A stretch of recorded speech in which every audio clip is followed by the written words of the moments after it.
Lychee. ಸ್ನೇಹಿತರೆ ನೋಡಿ, ಇದು ಲಿಚ್ಚಿ ಗಿಡ ಅಂದ್ಬಿಟ್ಟು ಎಲ್ಲ ವೀಕ್ಷಕರಿಗೆ ಹೇಳ್ತೀರಿ, ಅವ್ರಿಗೆ ಏನಾದ್ರು ತಿಳ್ಕೊಬೋದು. ನಾವು 5 ಎಕರೆಯಿಂದ 30 ಎಕರೆ ಹೋಗಿದ್ದೀವಿ.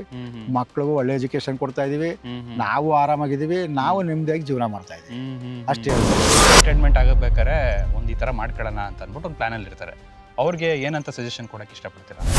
ಈಗ ಅದನ್ನ ನೋಡೋಕ್ಕೆ ಹೊರ ರಾಜ್ಯದಿಂದ ಬರ್ತಾರೆ. ನಮ್ಮ ರಾಜ್ಯದಲ್ಲಿ ಅಂತ ಮಲೆನಾಡು ಭಾಗದವರೇ ಬರ್ತಾರೆ, ನೋಡ್ತಾರೆ. ಒಂದು 50 ಗಿಡ ಟೀಕ್ ಹಾಕೊಳ್ಳೋದು, ಒಂದು 50 ಗಿಡ ಸಿಲ್ವರ್ ಹಾಕೊಳ್ಳೋದು ಅಷ್ಟೇ. ಎಲ್ಲದ್ರಿಂದ ಒಂದು 10ರಿಂದ 15 ಲಕ್ಷ ಖರ್ಚು ಬರುತ್ತೆ ನಮಗೆ ವರ್ಷಕ್ಕೆ. ಮೆಣಸು ಮತ್ತು ಇದು ಒಂದು 60-70 ಲಕ್ಷ ಆದಾಯ ಮಾಡಿದ್ರೆ ಒಂದು 15-20 ಲಕ್ಷ ಖರ್ಚು, ಒಂದು 50 ಲಕ್ಷ ಅಂತೂ ಉಳಿಸ್ಬೋದು ವರ್ಷಕ್ಕೆ ಅಷ್ಟೇ. ರೈತರು ದುರಭ್ಯಾಸಗಳು ಇರಬಾರ್ದು. ಅವನ್ನೆಲ್ಲೋ ಕುಡ್ಕೊಂಡು ಎಲ್ಲೋ ಕುತ್ಕೊಳ್ಳೋದು, ಅದೆಲ್ಲೋ ಇತ್ಕೊಂಡು ವ್ಯವಸಾಯ ಮಾಡೋದ್ರೆ ಅದಾಗದೇ ಇಲ್ಲ. ಇಡೀ ಕರ್ನಾಟಕದಲ್ಲಿ ಅದರಲ್ಲೂ ಕೇರ್ಪೇಟೆಗೆ ಎಳ್ನೀರಿಗೆ ಸಖತ್ ಬೇಡಿಕೆ ಐತೆ. ಬಾಂಬೆಗೆ, ಡೆಲ್ಲಿ ಎಲ್ಲ ಇಲ್ಲಿಂದನೇ, ನಮ್ಮ ಕೇರ್ಪೇಟೆ ಮಾರ್ಕೆಟಿಂದನೇ ಹೋಗೋದು ಜಾಸ್ತಿ ಅಲ್ಲ. ಏನು ಮಾಡ್ತೀವಿ ಅಂದರೆ ವರ್ಷಕ್ಕೊಂದ್ಸಲಿ ಒಂದು ತೆಂಗಿನ ಗಿಡಕ್ಕೆ 5 kg ಬೇವಿನ ಹಿಂಡಿ ಕೊಡ್ತೀವಿ. ಕೇಂದ್ರ ಸರ್ಕಾರದಿಂದ ಇಷ್ಟು ಯೋಜನೆ, ರೈತರುಗಳಿಗೆ ಬಂಪರ್ ಇದು ಕೊಟ್ವಿ, ಅದು ಕೊಟ್ವಿ, ರಾಜ್ಯ ಸರ್ಕಾರದಿಂದ ಹಿಂಗೆ ಮಾಡಿದ್ವಿ ಹಂಗೆ ಮಾಡಿದ್ವಿ ಅಂತ ಎಲ್ಲ ಹೇಳ್ತಾರೆ. ಅದು ನಿಜವಾಗ್ಲೂ ತಲುಪ್ತಾ ಇದೆಯಾ ರೈತರುಗಳಿಗೆ? ರೈತರು ಸ್ವಾವಲಂಬಿ.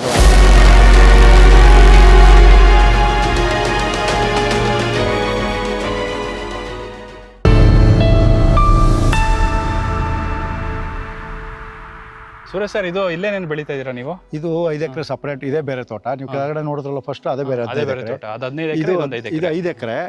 5 ಎಕರೆಲಿ ಫಸ್ಟು ಸುತ್ತ ತೆಂಗು ಹಾಕಿ ಒಳಗಡೆ ಸಪೋರ್ಟ್ ಹಾಕಿದ್ದು.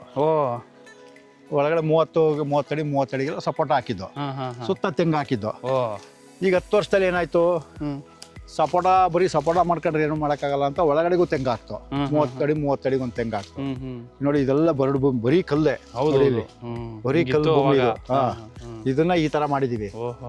30 ಅಡಿಗೆ ಒಂದು ಸಪೋಟ ಹಾಕ್ತು. ಹೋದ ವರ್ಷ ಏನ್ ಮಾಡ್ದೋ, ಮತ್ತೆ 2 ಲೈನ್ ಅಡಿಕೆ ಮಾಡಿದೀವಿ. ಈಗ ಸಪೋಟ 200 ಐತೆ, ತೆಂಗು 200 ಐತೆ. ನೋಡಿ, ಇಲ್ಲಿ ಫಸಲು ತೆಂಗು. ಇದು ಅಷ್ಟೇ, ಎಳ್ನೀರು ಕೊಯ್ತೀವಿ ನಾವೆಲ್ಲ. 45 ದಿವಸಕ್ಕೆಲ್ಲ ಒಂದ್ಸಲಿ ಕೂದಾಕ್ಬಿಡ್ತೀವಿ. ನೋಡಿ ಫಸಲು ಹೆಂಗಿದೆ. ಹೌದೌದು, ನೋಡಿ ಕಾಣಿಸ್ತಾ ಇದೆಯಲ್ಲ ನಿಮಗೆ, ಫಸಲು ನೋಡಿ ಎಷ್ಟು ಚೆನ್ನಾಗಿ ಕಾಣಿಸ್ತಾ ಇದೆ. ಆಮೇಲಿಂದ ಇದು ಇವಾಗ ತೆಂಗಿನ ಇದು ರೋಗಗಳೆಲ್ಲ ಬರ್ತಾರಲ್ಲ ಇವಾಗ, ಅವ್ರು ಅದಕ್ಕೆ ಏನು, ನಾವು ಅದಕ್ಕೆ ಏನ್ ಮಾಡ್ತೀವಿ ಅಂದ್ರೆ ವರ್ಷಕ್ಕೊಂದ್ಸಲಿ ಒಂದು ತೆಂಗಿನ ಗಿಡಕ್ಕೆ 5 kg ಬೇವಿನ ಹಿಂಡಿ ಕೊಡ್ತೀವಿ. ಪ್ರತಿ ಗಿಡಕ್ಕೂ 5 kg ಬೇವಿನ ಹಿಂಡಿ, ಮನೆ ಗೊಬ್ಬರ ಒಂದು 4 ಪುಟ್ಟಿ 3 ಪುಟ್ಟಿ ಪ್ರತಿ ವರ್ಷ ಅದು ಸುತ್ತ ಹಾಕ್ಸ್ತೀವಿ. ಮತ್ತೆ ನೋಡಿ, ಅದ್ ಕಡೆ ಎಲ್ಲ ತ್ಯಾಜ್ಯ ಅಲ್ಲೇ ಹಾಕೋದು. ಮತ್ತೆ ನೋಡಿ, ಇಲ್ಲೂ ಅಷ್ಟೇ ಭೂಮಿ ಉತ್ತಿ ಆಲೆ ಒಂದು 10 ವರ್ಷ ಆಯ್ತಿದ್ರು. ಇದು ಅಷ್ಟೇ, ಬ್ರಷ್ ಕಟ್ರಲ್ಲಿ ಹೊಡೆಯೋದು ಆರಾಮಾಗಿ. ನೋಡಿ, ಕಾಲ್ ಮಾಡಿದ್ರೆ ನೀವು ಸ್ಪಂಜ್ ಮೇಲೆ ಆ ಥರ ಮೇಂಟೈನ್ ಮಾಡಬೇಕು ತೋಟ. ನೀವು ಇದು ಮೆನೂರ್ ಹಾಕಿ ಏನಾಗ್ಬಿಡುತ್ತೆ ಭೂಮಿ, ಅದೇ ಹೇಳದ್ನಲ್ಲ, ನಮ್ಮ ಗಿಡ ಒಂದು ನಿಮ್ಗೆ ಸ್ವಲ್ಪ ಫಾಸ್ಟಾಗಿ ಬಂದ್ಬಿಡುತ್ತೆ. ಅಲ್ಲಿ ಜೀವಾಣು ಎಲ್ಲ ಸೋದೈತವೆ ಇದಕ್ಕೆ. ಮತ್ತೆ ಎರೆಹುಳ ಎಲ್ಲ ಹೊಡಾಬಿಡುತ್ತೆ. 50-60 ಅಡಿ ಹಾಳು ಕೊಟ್ಟೈತವೆ. ಈಗ ಏನಾಗಿದೆ, ನಮ್ಮ ಭೂಮಿಲಿ ಸುಮ್ಮನೆ ಕೆದಕಿದ್ರೆ ಸಾಕು, ಬರೀ ಎರೆಹುಳನೇ ಇರ್ತವೆ. ನೋಡಿ, ರೈತನ ಮಿತ್ರ. ರೈತನ ಮಿತ್ರ ನಿಮ್ಗೆ ಪುಸ್ತಕದಲ್ಲೇ ಐತಲ್ಲ, ಎಷ್ಟು 3ನೇ ಕ್ಲಾಸಲ್ಲಿ 4ನೇ ಕ್ಲಾಸಲ್ಲಿ ಪುಸ್ತಕನೇ ಐತೆ ಎಲ್ಲ. ನೋಡಿ ಅಷ್ಟೇ, ಗಿಡನೂ ಎಷ್ಟು ನೋಡಿ ಎಲ್ಲ ಹೆಂಗ ಆರೋಗ್ಯವಾಗವೆ. ಎಲ್ಲ ಸಾವಯವ ಕೃಷಿಲೇ ಮಾಡಿರೋದು, ಒಂದು ಸ್ವಲ್ಪ ಮೆನೂರ್ ಹಾಕಿಲ್ಲ, ಏನಿಲ್ಲ. ನೋಡಿ ಗಿಡ ಯಾವ ತರ ಆರೋಗ್ಯವಾಗಿ ಎಲ್ಲ ಐತೆ ನೋಡಿ. ಈ ಕೃಷಿ ಉತ್ಪನ್ನದಲ್ಲಿ ಎಲ್ಲ ಒಂದು, ಇವಾಗ ಎಕ್ಸಾಂಪಲ್ ಈ ಕಲ್ಪವೃಕ್ಷ ತೆಂಗಿನ ಮರ ಅಂತಿರಲ್ಲ, ಎಲ್ಲ ಅದ್ರದ್ದು ಇದರಿಂದ ಗರಿಯಿಂದ ಹಿಡಿದು ಅದ್ರ ನಾರ್ವರ್ಗು ಎಲ್ಲಾನು ಉಪಯೋಗ ಬರುತ್ತೆ. ಆ ತರ ಏನೂ ಲಾಸ್ ಆಗೋದಿಲ್ಲ, ಅಂದ್ರೆ 0 ವೇಸ್ಟ್ ನಿಮ್ ಪ್ರಕಾರ ಅಲ್ವಾ? ಸಮಗ್ರ ಕೃಷಿ ಅನ್ನೋದು ನಾವೆಲ್ಲೂ ಇವಾಗ ಯಾವುದೇ ಒಂದು ಪ್ರಾಡಕ್ಟ್ ನಾವು ತಯಾರು ಮಾಡ್ತೀವಿ ಅಂತಂದ್ರೆ ಅದರಿಂದ ಎಂಡ್ ವೇಸ್ಟ್ ಬೇರೆ ಬರುತ್ತೆ. ಅದನ್ನ ಅದು ಉಪಯೋಗಕ್ಕೆ ಇಲ್ದೇ ಇರೋದು. ಇದರಲ್ಲಿ ಪ್ರತಿಯೊಂದು ನಾರನ್ನು ಉಪಯೋಗಿಸ್ಕೊತಾರೆ, ಗುದ್ಮಟ್ಟೆ ಸೌದೆ ಉಪಯೋಗಿಸ್ತಾರೆ. ಬೇಡ ನೋಡಿ, ನಾವೀಗ ವೇಸ್ಟ್ ಕಾಂಪೋಸ್ಟ್ ಮಾಡ್ಕೊತಾ ಇದೀವಿ ಸುತ್ತ ಹಾಕೊಂಡು. ತೆಂಗಿನ ನಾರು, ಎಳ್ನೀರು, ಪ್ರತಿಯೊಂದು ದುಡ್ಡೆ. ತೆಂಗಿನ ಮರ, ಒಂದು ತೆಂಗಿನ ಮರ ಕಮ್ಮಿ ಅಂದ್ರೆ ಒಳ್ಳೆ ತಳಿ ಹಾಕ್ಬಿಟ್ರೆ 200 ಎಳ್ನೀರು ತಪ್ಪರು 200 ಕಾಯಿ ಗ್ಯಾರಂಟಿ ಬಿಡುತ್ತೆ. ಇವತ್ತು ರೇಟಲ್ಲಿ ಮಿನಿಮಮ್ 30 ರೂಪಾಯಿ ಹಾಕಿ ಸಾಕು. ಕಾಯಾರ ಆಗ್ಬೋದು, ಎಳ್ನೀರಾರ ಆಗ್ಬೋದು. 30 ರೂಪಾಯಿ ರೇಟ್ ಹಾಕೊಂಡ್ರೆ 200ಕ್ಕೆ ಎಷ್ಟಾಯ್ತು? 6,000. ಒಂದು ವರ್ಷದಲ್ಲಿ ನಂದಲ್ಲ ಅಂತ 6,000ರಿಂದ 7,000 ರೂಪಾಯಿ ಒಂದು ತೆಂಗಿನ ಗಿಡದ ಸಂಪಾದನೆ ಮಾಡ್ಬೋದು. 40 ಗಿಡ ಇಡುತ್ತೆ. ದುಡ್ಡು ಎಷ್ಟಾಯ್ತು ಲೆಕ್ಕ ಹಾಕಿ. ಸಾಕು, 2.5 ಲಕ್ಷ. 5 ಎಕರೆಗೆ ಹಾಕೊಂಡ್ರೆ ಎಷ್ಟಾಯ್ತು ನಿಮ್ಗೆ? 12 ಲಕ್ಷ ದುಡ್ಡು ಆಯ್ತು. 2 ಲಕ್ಷ ಖರ್ಚಲ್ಲಿ 10 ಲಕ್ಷ ಗ್ಯಾರಂಟಿ ಉಳಿಸುತ್ತೆ. 5 ಎಕರೆ ಗಂಡ ಹೆಂಡತಿ ಇಬ್ರು ಆರಾಮಾಗಿ ಮಾಡ್ಕೋಬಹುದು. ಇದು 5 ಎಕರೆ ಐತಿದ್ದು. 5 ಎಕರೆಲಿ ನಾವು ಇನ್ನೇನಿಲ್ಲ, ವರ್ಷಕ್ಕೊಂದು 2 ಸಲ 3 ಸಲ ಕಳೆ ಹೊಡಿಸ್ತೀವಿ ಅಷ್ಟೇ. ಮನೆಗೆ ಗೊಬ್ಬರ ಹಾಕ್ಸ್ತೀವಿ, ಜೀವ ಸಪೋಟ ಹಣ್ಣು ಬಿಟ್ಟಿದ್ಯಾ? ಬಿಟ್ಟಿದೆಲ್ಲ, ಕೆಳಗಡೆ ಕುಯ್ತಾರ ನೋಡಿ, ತೋರ್ಸಿದ್ರ. ಸ್ನೇಹಿತರೆ ನೋಡಿ, ಎಲ್ಲ ಇವಾಗ ಇದೆಲ್ಲ ಕಟಾವ್ ಬಂದಿರೋದೆಲ್ಲ ಹಣ್ಣೆಲ್ಲ ಕೀಳ್ತಾ ಇದ್ದಾರೆ ಆಲ್ರೆಡಿ.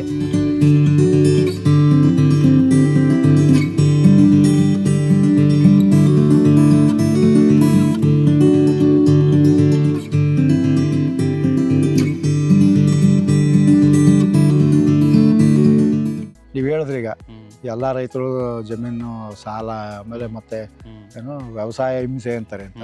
ನಾವು ಎಲ್ಲ ವೀಕ್ಷಕರಿಗೆ ಹೇಳ್ತೀರಿ, ಅವ್ರಿಗೆ ಏನಾದ್ರು ತಿಳ್ಕೊಬೋದು. ನಾವು 5 ಎಕರೆಯಿಂದ 30 ಎಕರೆ ಹೋಗಿದ್ದೀವಿ, ಮಕ್ಳಿಗೂ ಒಳ್ಳೆ ಎಜುಕೇಶನ್ ಕೊಡ್ತಾ ಇದೀವಿ, ನಾವು ಆರಾಮಾಗಿದ್ದೀವಿ, ನಾವು ನೆಮ್ಮದಿಯಾಗಿ ಜೀವನ ಮಾಡ್ತಾ ಇದೀವಿ, ಅಷ್ಟೇ ಹೇಳ್ಬೋದು. ಒಬ್ಬ ರೈತ ರಾಯಲ್ ಆಗಿ ಬದುಕೋದು ಹೆಂಗೆ ಅಂತ ಕೂಡ ತೋರಿಸ್ತಾ ಇದೀವಿ. ಇವಾಗ ನೀವ್ ಹೇಳ್ದಂಗೆ ಅಷ್ಟು ಸುಲಭ ಅಲ್ಲ. ಯಾಕೆಂದ್ರೆ ಇವಾಗ ಬರೀ ಆದಾಯ ಮಾತ್ರ ನೋಡ್ತಾರೆ, ಇದರಿಂದ ಇಷ್ಟೊಂದು ಸಂಪಾದನೆ ಮಾಡ್ಬಿಟ್ರು, ಅಷ್ಟೊಂದು ಮಾಡ್ಬಿಟ್ರು ಅಂತ ಹೇಳ್ತಾರೆ. ಬಟ್ ಇದ್ರದ್ದು ಖರ್ಚು, ನೀವು ಇದಕ್ಕೆ ಹಾಕಿರೋ ಟೈಮು, ಎಫರ್ಟ್ಸ್, ಇದೆಲ್ಲಾನು ಏನು ಒಂದೇ ದಿನ ಆಗದಿದ್ದಲ್ಲ. ನೀವು ಎಷ್ಟು 20-30 ವರ್ಷದಿಂದ ಫಲ ಇವಾಗ ನೋಡೋದಕ್ಕೆ ಇಮಿಡಿಯೇಟ್ ಆಗಿ ಇಷ್ಟು ಆದಾಯ ಬಂದ್ಬಿಡ್ತದಪ್ಪ ವರ್ಷಕ್ಕೆ ಅಂತಾರೆ. ಅದರಿಂದ ಶ್ರಮ ನೋಡೋದಿಲ್ಲ ಯಾರು, ನೋಡಲ್ಲ. ಅಂದ್ರೆ ನಾ ಹೇಳದ್ನಲ್ಲ, ರೈತರು ದುರಭ್ಯಾಸಗಳು ಇರಬಾರ್ದು. ಅವನೆಲ್ಲೋ ಕುಡ್ಕೊಂಡು ಎಲ್ಲೋ ಕುತ್ಕೊಳ್ಳೋದು, ಅದೆಲ್ಲೋ ಇತ್ಕೊಂಡು ವ್ಯವಸಾಯ ಮಾಡೋದ್ರೆ ಅದು ಆಗದೇ ಇಲ್ಲ. ನಾವು ಒಂದು ಹೆಚ್ಚು ಕಮ್ಮಿ ಒಂದು 24 ಗಂಟೆಲಿ ಒಂದು 8 ಗಂಟೆನಾರು ಭೂಮಿಗೋಸ್ಕರ ಮೀಸಲಿಡ್ಬೇಕು, ಆಗ ಅನುಕೂಲ ಆಯ್ತದೆ. ಇದು ಸುರೇಶ್ ಸರ್ ಆಮೇಲಿಂದ ಇವಾಗ ಸರ್ಕಾರದಿಂದ ಯೋಜನೆಗಳು ನೀವು ನೋಡಿರ್ತೀರಾ. ಕೇಂದ್ರ ಸರ್ಕಾರದಿಂದ ಇಷ್ಟು ಯೋಜನೆ, ರೈತರುಗಳಿಗೆ ಬಂಪರ್ ಇದು ಕೊಟ್ವಿ ಅದು ಕೊಟ್ವಿ, ರಾಜ್ಯ ಸರ್ಕಾರದಿಂದ ಹಿಂಗ್ ಮಾಡಿದ್ವಿ ಹಂಗ್ ಮಾಡಿದ್ವಿ ಅಂತ ಎಲ್ಲ ಹೇಳ್ತಾರೆ. ಅದು ನಿಜವಾಗ್ಲೂ ತಲುಪ್ತಾ ಇದೆಯಾ ರೈತರುಗಳಿಗೆ? ಅದರಿಂದ ಅನುಕೂಲ ಆಗ್ತಾ ಇದೆಯಾ? ಏನೇನು ಆಗ್ತಾ ಇದೆ ನಿಮಗೆ? ನೀವು ನೋಡ್ದಂಗೆ, ನೀವು ಅಂದರೆ 30 ವರ್ಷದಿಂದ ನೀವು ಕೃಷಿ ನೆಚ್ಕೊಂಡು ಜೀವನ ನಡೆಸ್ತಾ ಇರೋದ್ರಿಂದ ನಿಮಗೆ ಇದ್ರ ಬಗ್ಗೆ ಆಳವಾಗಿ ಗೊತ್ತಿರುತ್ತೆ. ಇದ್ರ ಬಗ್ಗೆ ಏನಂತ ಹೇಳಕ್ಕೆ? ಸರ್ಕಾರ ಸವಲತ್ತು ಕೊಡ್ತದೆ. ಈಗ ಸ್ಪ್ರಿಂಕ್ಲರ್ ಪೈಪ್ ಕೊಡ್ತದೆ, ಏನೇನೋ ಕೊಡ್ತೇವೆ ಸರ್ಕಾರ, ಅದನ್ನು ಉಪಯೋಗಿಸ್ಕೋಬೇಕು. ನಾವು ಎಷ್ಟಾಯ್ತು ಅಷ್ಟೆಲ್ಲ ಅವ್ರು ಕೊಡೋಂಥದ್ದನ್ನು ಉಪಯೋಗಿಸ್ಕೊಂಡು ಮಾಡಬೇಕು.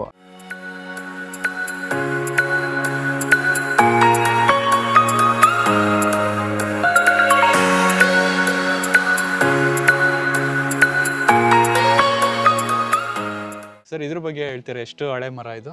ಎಲ್ಲ 31 ವರ್ಷ ಇದಕ್ಕೆ. ನಾವೆಲ್ಲ ಆರೋಗ್ಯವಾಗಿದ್ದಾವೆ, ಮತ್ತೆ ಯಾವುದೇ ರೋಗ ಅಲ್ಲಿ ಅದು ಇದು ಏನೂ ಇಲ್ಲ. ನಾವೆಲ್ಲ ಮೊದಲು ಕೊಬ್ಬರಿ ಹಾಕ್ತಾ ಇದ್ದೋ. ಈ 2007, 2009, 10 ಗಂಟಲು ಕೊಬ್ಬರಿ ರೇಟು 2020 ಗಂಟಲು ರೇಟ್ ಬಿದ್ದೋಗಿತ್ತು. ಮತ್ತೆ ಆಮೇಲೆ ಕರೋನಾ ಬಂತು, ಆಗ್ಲೂ ರೇಟ್ ಬಿದ್ದೋಯ್ತು. ನಾವೇನ್ ಮಾಡಿದ್ವು, ಆಗ 2023ರಿಂದ ಎಳ್ಳೀರ್ ಹೊಟ್ಟೋಗ್ಬಿಟ್ಟು. ಅವಾಗ ಎಳ್ಳೀರಿಗೆ ಇವಾಗ ಎಳ್ಳೀರ್ ರೇಟು ಬೆಂಗಳೂರಲ್ಲಿ 60 ರೂಪಾಯಿ 70 ರೂಪಾಯಿ ಮಾಡ್ತಾ ಇದ್ದಾರೆ, 80 ರೂಪಾಯಿ ಮಾಡ್ತಾ ಇದ್ದಾರೆ. ನಮ್ಗೆ ಸ್ಪಾಟ್ ಅಲ್ಲಿ 50 ರೂಪಾಯಿ ಕೊಡ್ತಾರೆ ಇನ್ನೊಂದು ತಿಂಗಳು ಹೋದ್ರೆ, ಅಷ್ಟು ರೇಟ್ ಇರುತ್ತೆ. ಅದರಿಂದ ಆಮೇಲೆ ಕೊಬ್ಬರಿ ಸಂಸ್ಕರಣೆ ಮಾಡೋದು ಸ್ವಲ್ಪ ಹಿಂಸೆ ಆಯ್ತಿತ್ತು. ಕಾಯಿ ಕೆಡಬೇಕು, ಮತ್ತೆ ಗೋಡನ್ಗೆ ಸ್ಟಾಕ್ ಹಾಕ್ಬೇಕು, ಮತ್ತೆ ಎಡಿಯಕ್ಕೆಲ್ಲ ಹೊರಗಡೆ ಕೀಳ್ಬೇಕು, ಮತ್ತೆ ಎಡದಾದ್ಮೇಲೆ ಮತ್ತೆ 1 ತಿಂಗಳು ಒಳಗಡೆ ತುಂಬಿ ಆಮೇಲೆ ಹೊಡಿಬೇಕು, ಈಗ ಹೊರಗಡೆ ಹಾಕಬೇಕು. ಅದು ಸಿಕ್ಕಾಪಟ್ಟೆ ಕೆಲಸ ಹಿಡಿತಿತ್ತು. ಅಂದ್ರೆ ಆದಾಯ ಅಷ್ಟೇ ಐತೆ, ಕೆಲಸ ಜಾಸ್ತಿ. ಇವತ್ತೇನಾಗೋದು ಲೇಬರ್ ಸಮಸ್ಯೆ.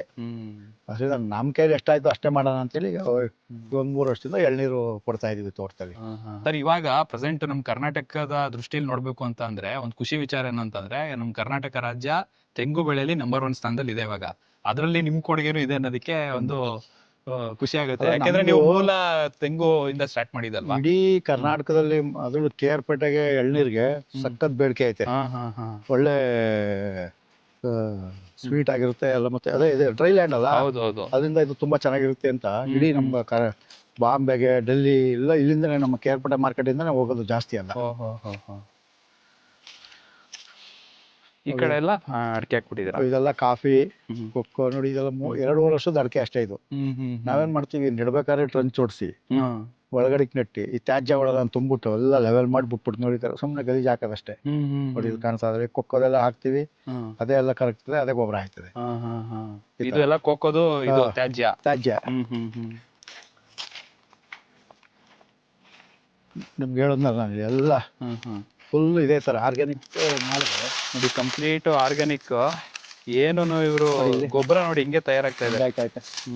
ಎಲ್ಲ ಹ್ಯೂಮಸ್ ನೋಡಿ, ಇಲ್ಲಿ ನೋಡಿ ಎಷ್ಟು ಫಲವತ್ತತೆ ಆಗಿದೆ ಮಣ್ಣು. ಎಲ್ಲ ಫುಲ್ ಹ್ಯೂಮಸ್ ಆಗ್ಬಿಟ್ಟೈತೆ ನೋಡಿ. ಇಲ್ಲಿ ಅಭಿ ಎಲ್ಲ ಎರೆಹುಳು ತಿಂದು ಎಲ್ಲ ಗೊಬ್ಬರ ಮಾಡಿದ್ದಾರೆ. ಇದನ್ನ ನೋಡಿ, ಫುಲ್ ಹ್ಯೂಮಸ್ ಆಗೈತೆ. ಅಲ್ಲಿ ಹುಳ ಎಲ್ಲ, ಅದೇ ಸೂಕ್ಷ್ಮ ಜೀವಿಗಳು. ನೋಡಿ, ಇದೆಲ್ಲ ಅಂಜೂರ. ಅಂಜೂರ ಸ್ನೇಹಿತರೆ, ಅಂಜೂರ ನೋಡ್ತಿರಲ್ಲ ನೀವು, ಡ್ರೈ ಫ್ರೂಟ್ಸ್. ಇದ್ರಲ್ಲಿ ಎರಡು ತರ ಐತೆ. ಎಲೆ ಇಲ್ಲಿ ಬಿಡೋದೇ ಬೇರೆ ಸಿಗುತ್ತೆ, ಮಂಜೂರ ಸುತ್ತುದಿಲ್ಲ. ಇದೆಲ್ಲ ಕಾಂಡದಲ್ಲಿ ಬಿಡೋದು, ಕಾಣಿಸ್ತದ? ಕಾಂಡದಲ್ಲಿ ಈ ಬಿಡೋದು. ಥರ ಕಾಂಡದಲ್ಲಿ ಬಿಡೋದು ಇದು. ಬಿಟ್ಟಿದೆ ನೋಡಿ. ಈ ಥರ ಕಾಂಡದಲ್ಲಿ ಬಿಡೋದು. ಈ ಹತ್ತಿ ಹಣ್ಣು ಅದು ಬೇರೆ, ಅದೇ ಬೇರೆ. ಅದೇ ಬೇರೆ. ಅದು ಸೇಮ್ ಹಿಂಗೆ ಇರುತ್ತೆ, ಅದು ಬೇರೆ. ಹತ್ತಿ ಹಣ್ಣೆಲ್ಲ ಹುಳ ಜಾಸ್ತಿ ಆಗ್ಬಿಡುತ್ತೆ, ಇದೇನಂಗಿರಲ್ಲ.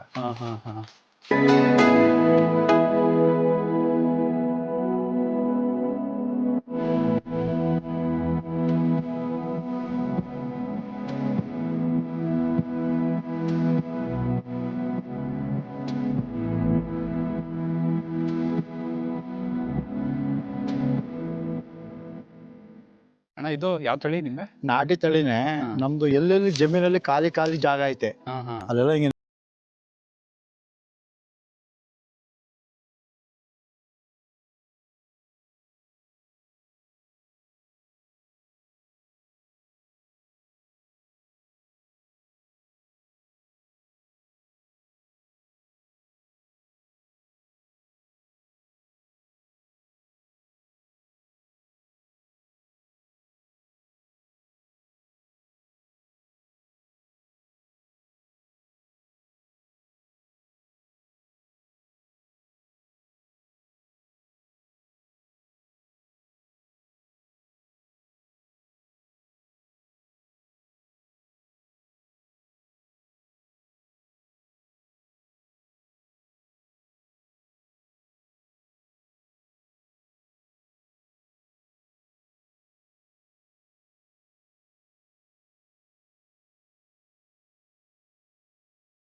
ಸಿಕ್ಕಾಪಟ್ಟೆ ಅಡ್ವರ್ಟೈಸ್ಮೆಂಟ್ ಬರ್ತಾ ಇದೆ. ಅಮೃತ್ ನೋನಲ್ಲಿ ಶುಗರ್ ಹೋಯ್ತದೆ, ಅದು ಹೋಯ್ತದೆ, ಮಂಡಿ ನೋವು ಹೋಯ್ತದೆ ಅಂತ ಟಿವಿಲಿ ಹಾಕ್ತಾನೆ ಅವ್ರೆ.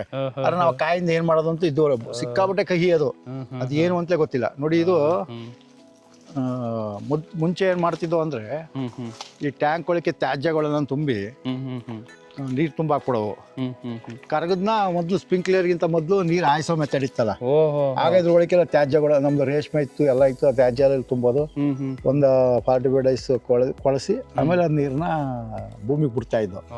ಈಗ ಸ್ಪ್ರಿಂಕ್ಲರ್ ಮಾಡಿದ್ಮೇಲೆ ಇದು ಬಿಟ್ಬಿಟ್ಟು ಇವಾಗ ಏನಾರ ಹುಡುಗರುಗಳೇನಾರ ಬಂದ್ರೆ ಹೊಡಿತಾರೆ ಬಂದು. ಮಕ್ಕಳೆಲ್ಲ ಬಂದಾಗ ರಜದಲ್ಲಿ ಎಲ್ಲ ನೀರು ತುಂಬ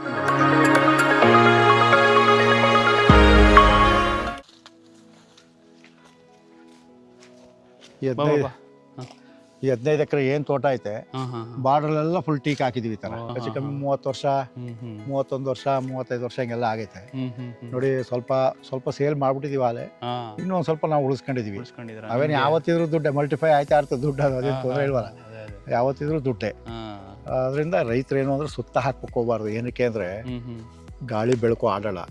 ಅದಕ್ಕೇನು ಅವರು ನೆಡಬೇಕು ಅನ್ನೋ ಮನ್ಸಿದ್ರೆ ನಾನು ಟೀಕ್ ನೆಡಬೇಕು, ಒಂದಷ್ಟು ವ್ಯಾಲ್ಯುಬಲ್ ಮರ ನೆಡಬೇಕು ಅಂದರೆ ಅದಕ್ಕಾಗಿ ಒಂದು ಅರ್ಧ ಎಕರೆ ಒಂದು 10 ಗುಂಟೆ ಬಿಟ್ಕೊಂಡು ನೆಡ್ಕೊಂಡ್ರೆ ಒಳ್ಳೇದು. ಸುತ್ತ ಹಾಕಬಾರ್ದು ಯಾರು. ನಾವು ನಮ್ಮ ಅನುಭವ ಹೇಳೋದು, ಅದು ನಿಮ್ಮ ಇಷ್ಟ. ಅದು ನಮ್ಮ ಅನುಭವದ ಪ್ರಕಾರ ತೋಟ ಸುತ್ತ ಏನೂ ಇರಬಾರ್ದು, ಗಾಳಿ ಬೆಳಕು ನೀಟಾಗಿ ಆಡಲ್ಲ.